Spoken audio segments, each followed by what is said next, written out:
Kita semua pasti tahu cerita tentang berlian, betapa mahalnya harga sebutir berlian bersertifikat, walaupun hanya seperempat ons. Sementara dalam batuan geologi, berlian itu batuan biasa dan banyak jumlahnya dalam perut bumi ini. Namun, siapa yang tidak tahu bahwa berlian itu ada blood money-nya, ada uang darahnya. Uang yang diciptakan melalui tetesan darah dan kendali ketat atas peredaran jumlahnya. Berlian itu menjadi benda yang sangat-sangat unik. Semua digendalikan agar tetap scarcity, agar tetap terbatas, agar tetap langka. Dibangunlah citra berlian simbol cinta. Siapa yang membangun? Keluarga De Beer di Afrika Selatan menguasai jaringan tersebut sudah hampir 200 tahun. Dia mengendalikan sumbernya, juga mengendalikan pasarnya, juga mengendalikan sertifikasinya. Di awalnya, di tahun 1800, mereka selama puluhan tahun, lebih dari 40 tahun, mengumpulkan sumber batuan tersebut. Sampai mereka menguasai lebih 60% penguasaan wilayah tersebut. Dan di tahun 1860 mereka mendeklar dengan menyatakan bahwa berlian adalah simbol cinta, berlian adalah simbol kehormatan, berlian adalah sebuah kekuatan, berlian adalah sebuah kemurnian. Dan image tersebut membuat benda berwarna putih bening tersebut berharga ribuan dolar,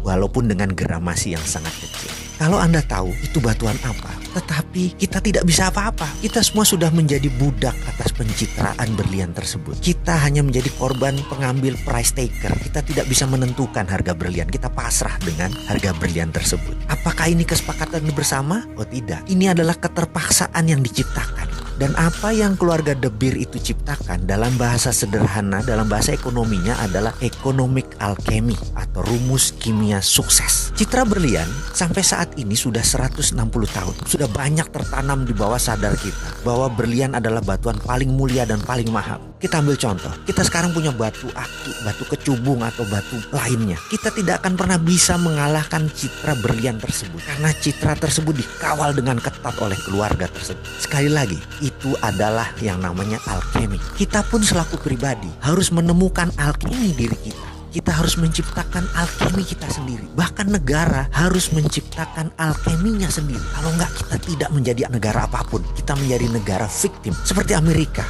mereka menciptakan alkemi. Mereka mengatakan mereka tidak menggunakan jaminan emas lagi pada tanggal 15 Agustus 1971 untuk mencetak dolar. Mulai saat itu mereka suka mereka mencetak dolar. Dan hari itu dinamakan hari alkeminya dolar. Dan itu alkeminya Amerika. Misalnya, strategi menaklukkan wilayah sewaktu Patih Gajah Mada menyatukan Nusantara dengan perjanjian logam, itu pun namanya alkemi. Kita tahu kan semua sejarah tersebut, di mana ketika Patih Gajah Mada menyatakan akan menyatukan Nusantara di bawah Panji Majapahit, ada puluhan kerajaan yang dihendak satukan. Dari selatan Thailand, Champa, dari utara Filipina, sampai sisi timur Melanesia, nyaris tanpa tumpah darah. Hanya ada satu perang dengan kerajaan Pasundan. Sisanya hampir tidak pakai perang yang tumpah darah. Yang dipakai adalah perjanjian logam. Emas Majapahit dipinjamkan ke berbagai kerajaan dan mereka yang menerima pinjaman emas tersebut menaikkan Panji Majapahit bendera gula kelapa yang berwarna merah putih. Penaklukan Gajah Mada menyatukan Nusantara adalah economic warfare,